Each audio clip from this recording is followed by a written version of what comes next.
2014년 12월 4일 목요일이죠? 네, 맞습니다. 예, 오후 7시경 된 것 같은데 네, 맞습니다. 긴급히 하실 말씀이 있으시다고 하시는데 말씀을 해주시죠. 첫째, 지금 국방부 탐지과나 국방부 정보수뇌부라고 하는 사람들이 하는 행태들이 정확히 2000년 3월 2일 날 하는 행태들하고 너무나 똑같습니다. 어떤 면이냐면 예. 연천 땅굴 정확히 초소지를 말씀드리겠습니다. 연천군 백학면 9mm 이승환 씨의 댁하고 연천군 백학면 김진태 씨, 지금 바로 더 정확히 하면 현재 이장으로 있는 연천군 백학면 9mm 정춘모 이장님 바로 앞에 있는 연천 임진강 강상을 절개했을 때에 1999년 12월 23일 날 기자회견을 했습니다. 크리스마스 이브 하루 전에. 그런데 그 전에 인터뷰하기 전에 엄청난 복사지를 보도자료라고 가져왔습니다. 뭐라 그러냐면 연천 땅굴은 땅굴이 아니다. 라는 보도자료를 국방부에서 가지고 왔습니다. 그리고 어떤 말을 했냐 하면 당시 지역사령 관할이었던 25 사단장이나 병력은 다 뒤로 가라고 하고 국방부와 합참에 나와 있는 장군들하고 또 탐지과 요원들이 나와서 땅굴이 아니라는 것을 미리 배포했습니다. 자, 그날은 안에 들어가서 진상조사를 하고 진상조사를 한 다음에 그거를 분석한 다음에 기자회견을 하기로 했는데 기자회견 날짜 잡히기 전에 보도자료를 미리 가져왔습니다. 연천 땅굴 아니라는 걸. 자, 그 다음 얘기를 말씀드리겠습니다. 그 이후에 이걸로 인정받지 못하자 저는 결심을 합니다. 이 주선인 연천군 백학면 9mm의 이승환 씨 집을 허락을 얻어서 윤태원 씨라는 우물시점체한테 5공을 뚫어달라고 하고 각 공 100만 원씩 500만 원을 드렸습니다. 근데 첫 구멍에 관통이 됐고 SBS에서 촬영된 장비 모든 것이 틀림없다. 그때 내시경 카메라에 대한민국에서 유일한 업체였던 주식회사 탑전자 유승 부장이 와서 촬영을 했고 SBS 고철종 기자가 직접 45일 동안 촬영을 했습니다. 그것이 보도되고 3월 2일 날 국방부에서 신문이나 여론에다가 진상조사를 하기 위해서 온다고 그랬습니다. 그때 진상조사 단장이 이장흠 소장이었습니다. 그 다음에 탐지과장, 그 다음에 기술서기관 부의사관 심원은이었습니다. 그런데 그때도 미리 복사지를 가져왔습니다. 연천 땅굴 아니라는 거를. 이게 진상조사를 하는 것도 아니고 진상조사가 끝나지 않았는데도 불구하고 그 복사지를 언론에 배포를 했습니다. 그때 당시 한나라당에선 진상조사 단장으로 온 사람이 바로 제한군의 회장이신 박세환 전 대장이고 국회의원이 한나라당에서 왔습니다. 그런데 그럼 보자, 진상조사를 하자라고 해서 SBS가 분명히 6인치 시추공으로 촬영했다는 것을 미리 얘기했는데도 불구하고 자기들은 6인치가 넘는 시추공 카메라를 가지고 왔습니다. 그래서 들어가지 않자 그 이튿날로 연기된 겁니다. 그래서 3월 3일 날 조사되어야 할 것이 3월 4일 날로 연기됐습니다. 연기됐는데도 카메라가 오래 방치되면 6인치가 들어가지 않습니다. 정영기 박사가 카메라를 넣으려고 왔습니다. 지금 카이스트에 있는데 그 정영기 박사가 들어가서 내시경 카메라 집을 넣다가 들어가지 않고 두인물로 차서 끼자. 뭐라고 얘기했냐면 그간 그럼 SBS 비디오 자료를 보자 라고 얘기했습니다. SBS 비디오 자료를 본다고 얘기했을 때에 한국에서는 시추공이 확대, 왜곡, 해석돼서 갱도로 보이는 것이다 라고 주장을 했습니다. 참 어처구니가 없는 진상조사였습니다. 그런 다음에 SBS가 그간 보도된 자료를 보다가 카메라가 왜곡돼서 시추공이 뚫은 그 구멍이 땅굴로 오인된 것이다. 확대 해석된 것이다. 라고 단정짓고 얘기하자 땅굴일 수 있고 자연동굴일 수 있는데 변성한 지대에선 자연동굴이 5cm 이상도 발견될 수 없으니 절개를 해서 확인하자. 한국자원지질연구소 대전에 있는 이병주 박사님 주장에 이병주 박사님 의견은 어떠하냐 물으니까 나는 망치로 두들겨서 확인하는 사람이다. 이걸 절개해서 안에 들어가서 망치로 두들기고 싶다. 두들기는 다음에 판정을 하겠다. 이렇게 얘기했습니다. 그 기록이 모든 촬영, SBS 촬영에 나가 있습니다. 그 촬영에 대한 방송이 2일, 3일, 4일, 이후 5일, 6일 잡혔는데 3일 만에 보도관제가 됐습니다. 정치적인 문제로. 그때 당시 박지원이가 비서실장이었습니다. 김대중 대통령. 자, 제가 드리는 말씀 뭐냐 하면 진상조사라면 최소한 시추도 하고 모도 하고 확인하고 과학 분사나 데이터를 해야 됨에도 불구하고 하지 않고 그간 SBS가 촬영된 걸로 보도를 했습니다. 그리고 땅굴이 아니라는 보도자료를 이미 준비해 갖고 왔다는 겁니다. 이렇게 강박 언론이 되자 그 비상 베이스 캠프에서 이장훈 소장이 내가 확신하건대 내 정보 판단과 확실한 얘기인데 내가 정보를 33년간 한 사람이다. 내 판단과 의식으로 볼 때 여기 땅굴이 아니다. 땅굴이라면 내가 책임지겠다. 그리고 아수라장이 되고 그 진상조사가 끝났던 것이 바로 연천군 백학면 9mm 이승환 씨의 땅굴입니다. 이것을 6인치가 아니라 600mm로 뚫어서 연천연골 동영상 15m 잠수가 들어와서 메인 부분, 뚫린 부분, 남북으로 확인해서 된 것이 지금 인터넷에 연천땅굴 동영상이라는 게 나온 사실이고 법원에서 SBS하고 국방부하고 간 사건이 2000 가합 6552 사건이고 강제징용 결정됐고 그 강제징용 결정은 SBS는 연천 땅굴을 계속 보도해도 된다. 다른 말로 풀이하면 군은 SBS의 연천 제5땅굴 문제로 SBS의 민현상 소송을 제기하지 못한다. 둘째, 군은 SBS의 사과문을 받는 조건으로 SBS는 강제조정에 협의한다. 셋째, 이 강제조정 결정문은 가로 열고 국정조사시 외에 가로 닫고 외부에 공개하지 않는다. 네 번째, 소송 비용은 각자가 부담한다. 이렇게 강제조정을 했습니다. 그 말을 문헌적으로 따진다면 연천 제5땅굴 명명한 건 서울 남부지원 부장판사 민영석 판사가 명명한 겁니다. 강제조정에. 따라서 SBS는 연천 땅굴이 계속 맞다고 주장해도 군은 민형사상 소송을 제기 못할 것이며 했습니다. 근데 여기에 야합이 있습니다. 무슨 야합이 있었냐? 그간 군이나 기무사나 조달청과의 소송 4가지 건을 모두 쌍불 처리하는 걸로, 쌍불 처리하는 것은 서로 없었던 걸로 소송을 하지 않자. 그래서 SBS가 강제조정에 임했던 것입니다. 자, 둘째, 2006년 가합 6554 사건. 부장판사, 곽상현 부장판사가 제가 국가를 상대로 소송하는 사건입니다. 그 사건이 뭐냐? 첫째, 강제조정 결정 났는데 군은 민간인 이창근에게 입회하에 연천 땅굴을 절개하라. 둘째, 그것에 들어가는 비용은 국가가 비용과 노력을 들여서 이창근 입회하에 절개하라. 그렇지 않으면 그간의 모든 노력과 포상과 보로금을 지급하라. 그리고 소송 비용은 국가가 지급한다 했습니다. 그게 2006 가합 6554 사건으로 합니다. 인터넷에 나와 있습니다. 그것은 방송에도 나왔고, 그것이 고등법원에서 뭐라고 나왔냐면, 포상금이라는 문제는 시빌리언, 민간인에게는 지급되지 않는다. 왜? 국방부 임금 규정 12157 규정에 의하면 국방부 임금 규정이라 하면 국방부 내부의 규정으로서 인사와 근무에 관한 규정으로 민간인에는 포함되지 않는다.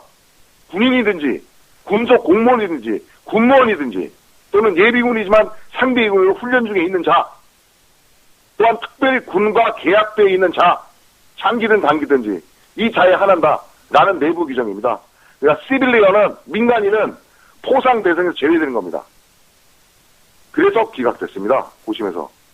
난 그런 다음에라도 계속 땅굴을 찾으려고 했습니다. 지금 내일 기자회견 한다는 남양주시 지금동 214-1번지에 대한 행태는 엄청난 모순에 짜고 치는 고스톱입니다. 우리와 민간군 협력도 해서 작업한 것도 아니고 일방적으로 자기들 작업 시추해왔고, 탐사하는 장비도 최첨단 장비라고 했는데 역시 제가 늘 얘기했던 펜스하고 남았습니다. 나머지 6개 갖고 조사한다고 했습니다. 호화도 뚫다가 말았습니다. 이러한 행태를 보고 미리 짜여지고 하루 만에, 어제 왔는데 분명히 했습니다. 탐지과장은 모든 걸 표적 분석하고 모든 걸 확인해서 자문위원한테 물어보고 기자회견 날짜를 정한다고. 이건 엉터리입니다. 탐지과장이나 처장이 한 얘기, 원스타 그 똥장군이 한 얘기하고 똑같습니다. 국민이 불안요심 해소하기 위해서 작업한 것이지 여기 땅굴이 있을 리가 없습니다. 그렇다면 제보자도 없어야 되고 신고자도 거짓말해야 됩니다.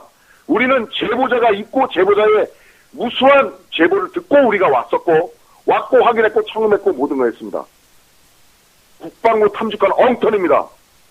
89년도 90년도에 만들어진 펜스와 라막스가 하이드로폰이 이런 것들의 장비가 최첨단 장비라 하면 끝까지 방해하지 말고 그들 가십시오. 우리는 그 이후의 땅굴도 절개할 것입니다. 우리한테 협조적이고 국민이 우리를 지원하는 한 우린 계속 우리 생명을 지키겠기에 우리가 해야 됩니다. 박수철 탐지과장은 더 엉터리입니다. 물리탐사에서 화천에 만날 때 저한테 배웠습니다. 물리탐사, 쌍자 비정, 슬래머자 방법. 나보고 탐사해달라고 해서 내가 탐사해줬습니다.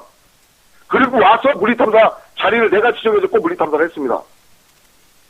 그리고 비정 탐사도 몰랐고 물리탐사는 메커니즘도 몰라서 내가 가르쳐주고 왔습니다. 그들로 날 촬영 다 했습니다. 그런 사람이 이제는 물리탐사가 어떻다고 얘기했습니다. 자, 전 모든 질지학자, 과학자들한테 물리탐사 자료를 모두 공유할 겁니다. 물론 그 물리탐사의 보라색으로 나온 부분은 저도 확신을 하고 알아야 되겠기에 연역적 방법이든 귀납적 방법이든 또는 설문지법이든, 설문지법은 우리가 말하는 신고자들의 제보 또는 광업등기소에서 예전에 광산이 있었는가 여부 설문지법으로 확인합니다. 그런 면들 불구하고 우리는 물리탐사했고 그 물리탐사의 신빙성도 알기 위해서 대보건설 최등규 회장의 동생이신 기획본부장 최성규의 허락을 받아서 가막산의 터널, 인공적으로 터널 뚫은 두 곳을 위해서 물리탐사를 했습니다. 근데 그 결과가 나왔습니다. 그 결과에 보라색으로 나왔기에 물리탐사 방법이 갱도를 찾는 데 근원적인 다우징 다음으로 효력이 있구나 라고 해서 물리탐사를 제가 한 것입니다. 그런데 그 고비정 이성 때가 나온 보라색 부분이 안 받을 수 있다라고 하는 박규철 대령의 주장은 어부성설이고 전응합니다. 자기가 정보를 모두 얘기합니다. 과거에 20년 전부터 들었던 얘기입니다. 내가 정보 35년 했는데, 정보 30년 했는데 모든 정보를 다 안다고 얘기합니다. 당신들이 이렇게 정보를 알면 처음 사건이나 세월을 왜 못 막았습니까? 당신이 정보를 알면 연평연전에 나올 이유가 없고 총격 상황이 날 이유도 없고 GOP에 병력들 죽을 이유도 없습니다. 전 남수산골 민간대책위의 발굴 단장인 이창근입니다. 다시금 국민 여러분께 호소합니다. 우린 싸움은 아직 끝나지 않았습니다.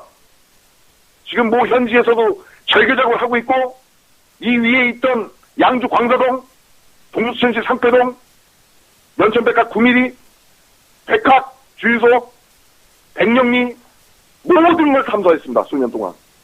지금은 이렇습니다. 남양주 화동 묵현리, 남양주 지금동, 그 다음엔 양평에서 작업을 하고 있습니다. 국민 여러분, 저희들을 신뢰하고 믿어 주시길 바랍니다.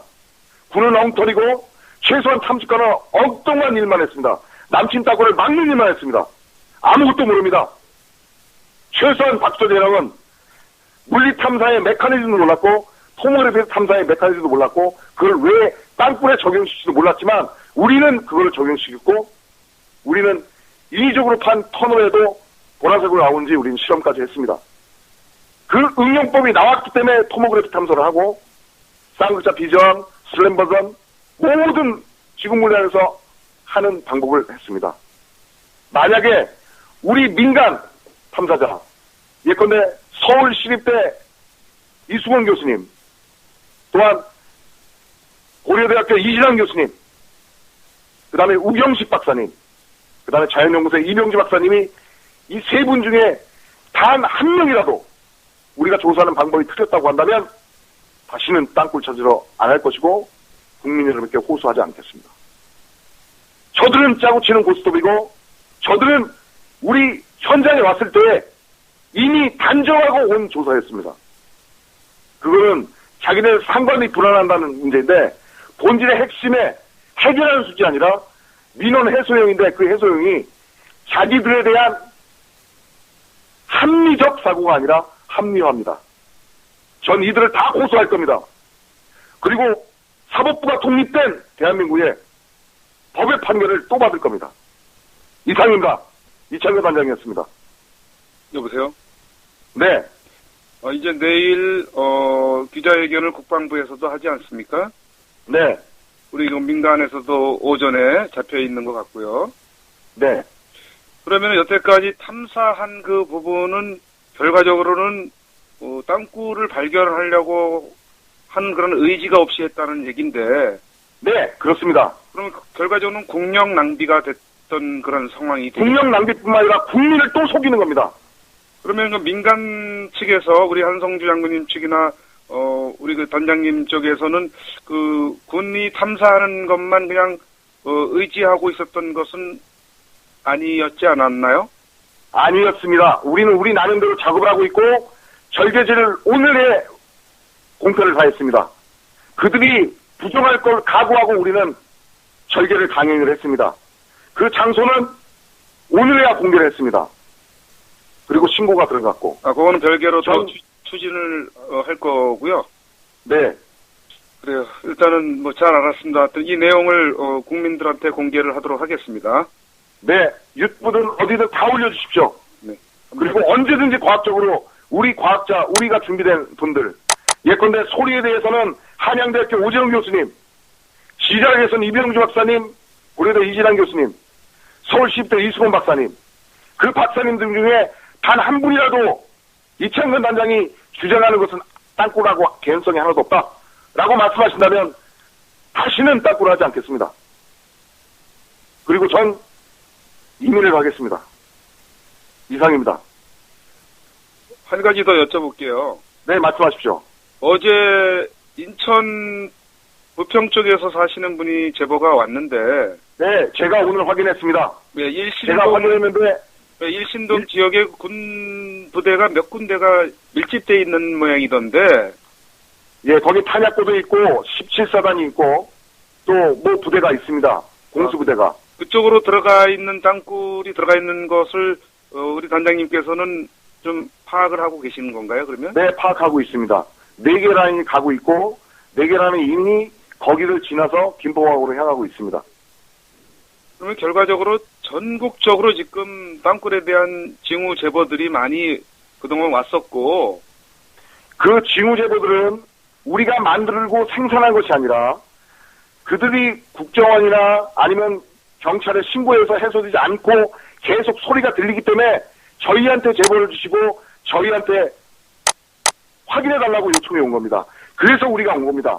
여기도 마찬가지고 양평도 마찬가지고 남양주도 마찬가지고 여러 군데 화천도 마찬가지입니다. 결국 만약 그러한 제보자가 없었다면 우리는 움직이지 않았고 가지도 않았을 것입니다. 그러니까 자의적으로 움직인 건 아니고 제보에 의해서 움직였다는 얘기죠. 네, 맞습니다. 우리가 확인했고 또 우리 비용을 들여서 우리 독재가나 우리 회원들의 성금을 들여서 물리탐사하고 과학적으로 접근했고 확인을 하고 청음도 하고 그랬습니다.